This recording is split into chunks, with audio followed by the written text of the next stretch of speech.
Welcome to Meredith Village Savings Bank, or MVSB, as we present today our Construction 101 class. We want to thank you for taking the time out of your day to watch our video. We hope that you'll find it very helpful and informative as you go down the journey of beginning your new home. It's always an exciting time. It's a fun project to build a house, but it takes a village to build a house. There's a lot of parties involved. And we're going to talk a little bit about the financing piece and what's involved in getting the money together and being protected along the way so that you can safely build your new home. So we want to share a little bit about our team today. We want to give you an overview of the process, see who the partners involved are, talk about the different types of loans that are available, walk through the application process, the loan closing process, the inspection and disbursements process, and what happens when you do design changes and how you need to protect yourself so that you don't have any surprises at the end of the project. Next. So today we've got our mortgage team here. We'll introduce each person individually as we go through. My name is Charlie Dowd. I'm the Vice President of Sales for MVSB. And then we've got a huge lending team that's spread throughout the state. And I'm not going to introduce everybody. We'll just go through to give you an idea of who they are.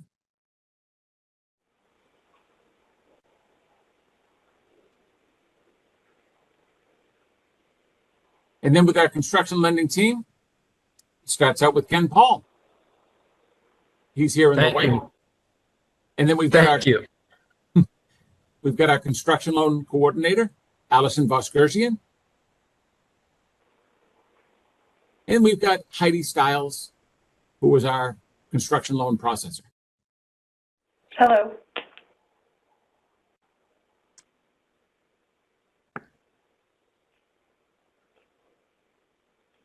In our construction loan processing team, we have Michelle Masters, the Assistant Vice President of Mortgage Operations. She runs the processing division. And then we have Heidi Stiles with us, who is the mortgage loan construction processor, along with her counterpart, Michelle Aguirre. And we're going to have a quick overview of the different parts of the loan process. So the first thing we talk about is the construction loan term. This is the period during construction. And during the construction period, you're going to have 12 months of interest-only payments. This makes sense because you're going to be paying the builder as you go along for the work that's completed. And during that period of construction, you only pay interest on the money you're using. In addition, it's important to note that you are going to have funds in the project, and we're going to use your funds first so that we don't have your money sitting in the bank and charge you interest for our money. We use your money first, then we use the bank's money so that you don't pay interest until you have to. We give you a 12-month period to complete the construction, and at the end of the 12-month construction period, the loan becomes a fully amortizing loan. And you have the remaining term, whether you've selected a 30-year term or a 15-year term. There are some construction loan fees. We manage the project for you, and as a result of managing the project, there's some costs associated with that. And we feel it's important to disclose what those costs are up front, that you understand them, you expect them, and you know how they're going to work. It's 1% of the loan amount for a general contractor. It's 2% if you're being your own general contractor, which we commonly refer to as a self-GC. We have a lot of options for the down payment. And this is something that each borrower will work through with their loan officer individually on a case-by-case basis. But you can put down as little as 5% on a transaction. Some will require more. Some will require 5%. The common industry standard is 20%. Let's walk through what makes sense for you and your family and your financial situation. It's not by any means a cookie cutter decision. Every loan is different.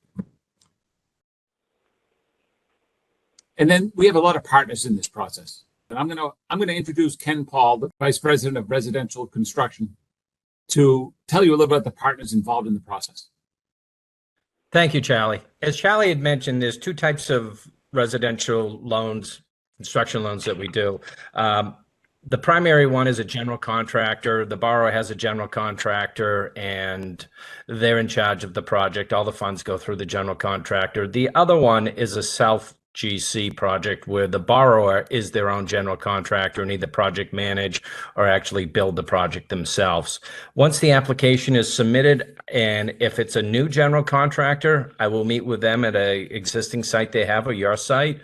For the self GCs, I would meet you out at your site, walk you through the project and the documentation that you're submitting, walk you through that as well, and put together the budget that's applicable for your project.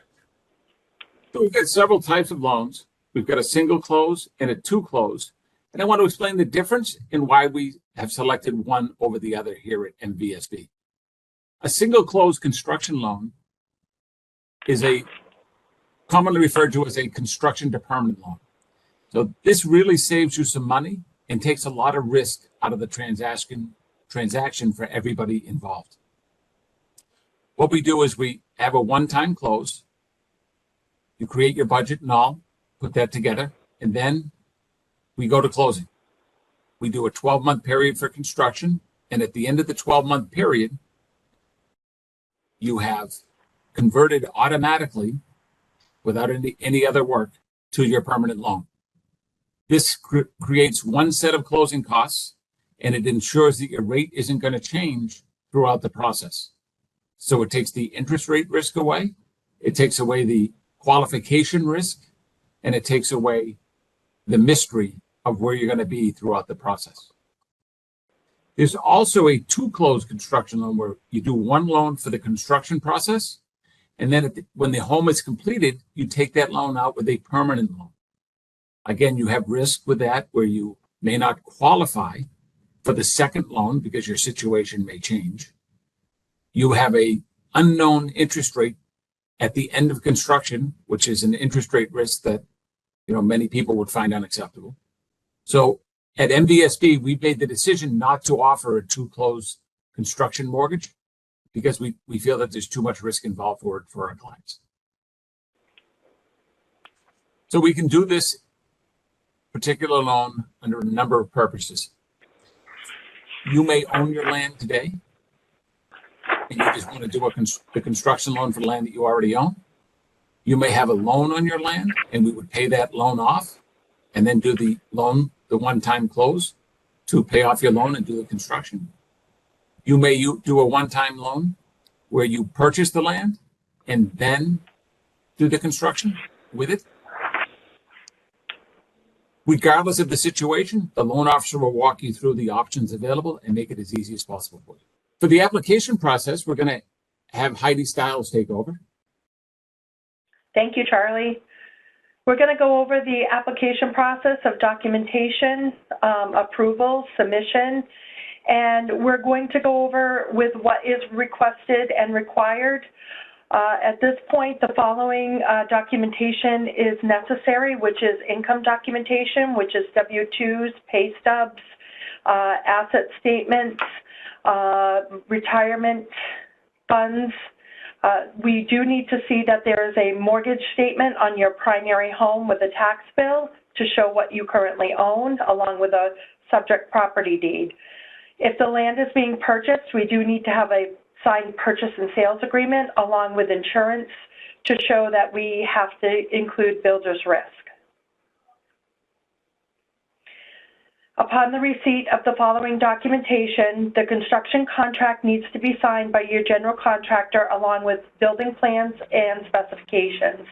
We also do need to have a construction budget along with an Exhibit C, which is showing the cost of the home with proof of compensation, which is general liability insurance from the contractor.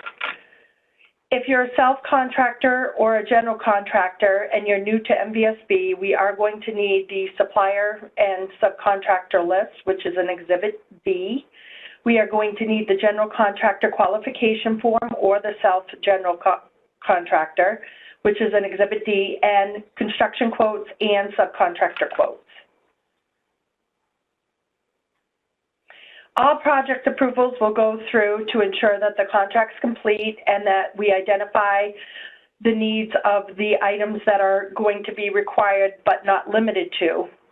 Subdivision plans, which are indicating to show where the home is going to be built, the building permit, which is issued by the town in which the home is built in, septic plans and state of septic approval, which is done by New Hampshire Division of Environmental Services, driveway permit, which is also issued by the town, and any other required permits that are necessary in order to do the construction, along with a W-9 form that requests on how the actual builder is being reported on through the IRS.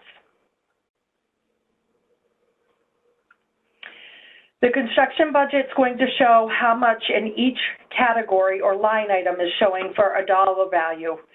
There is no cost, then we need to show that there's an explanation. No line item should be left blank, and we should be putting labor cost in the budget to show how much the labor will be. If you're accepted as a self-GC, then you will be comprised of quotes and receipts from each subcontractor to show how much each of the line items are going to cost.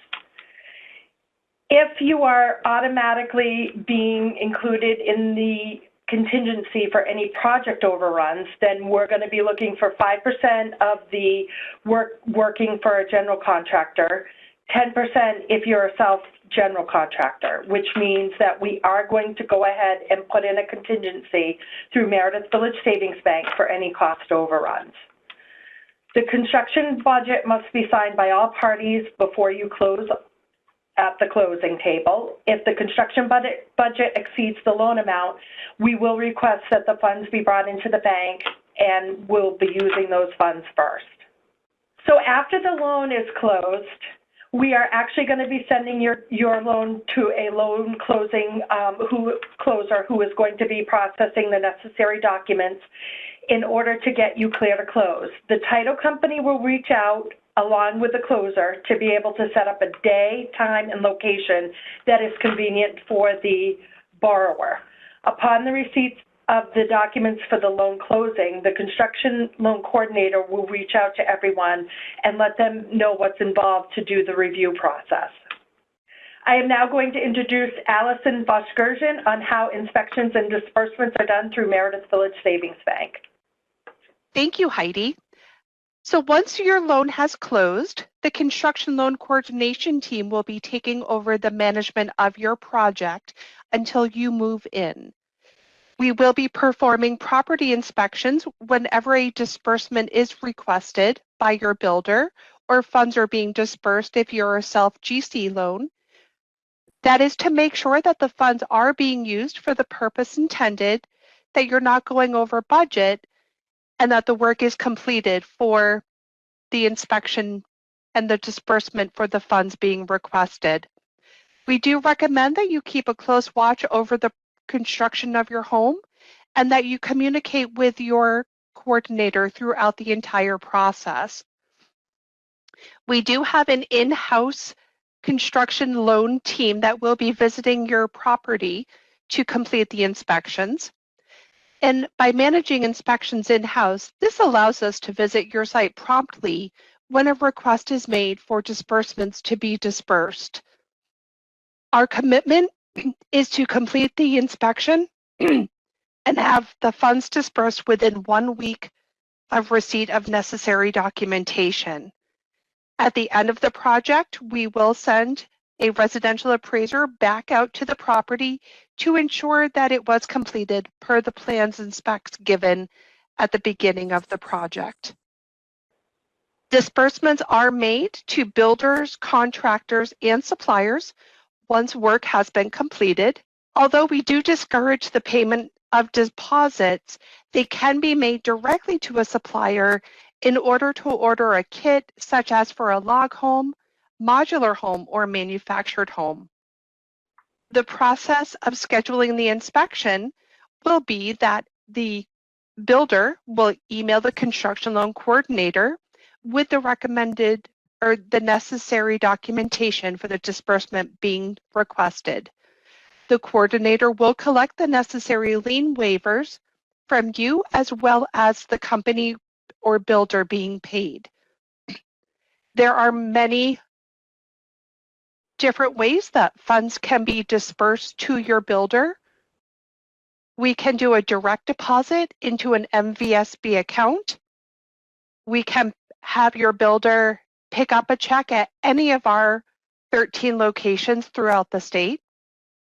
We can also mail a check or wire funds to another financial institution. That will be determined upon the closing of your loan for whichever method is most convenient for you or your builder.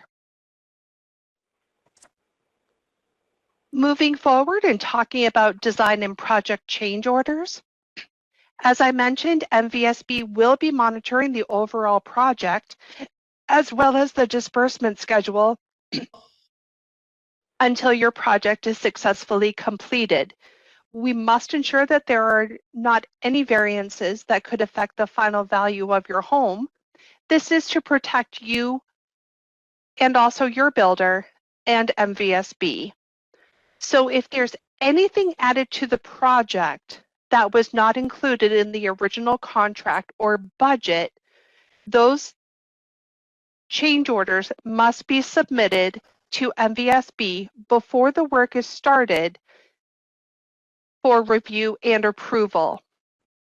We do also ask that the change be in writing and signed by all parties, including the builder and all borrowers. There is a chance that we may need to ask for funds to be brought into the bank so that they can be dispersed through your loan.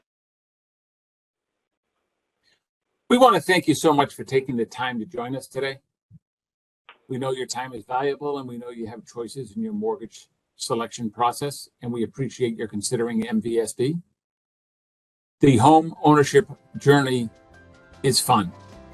Picking out all the different components of your home and building it to meet the needs of you and your family is something you'll take pride in for years to come.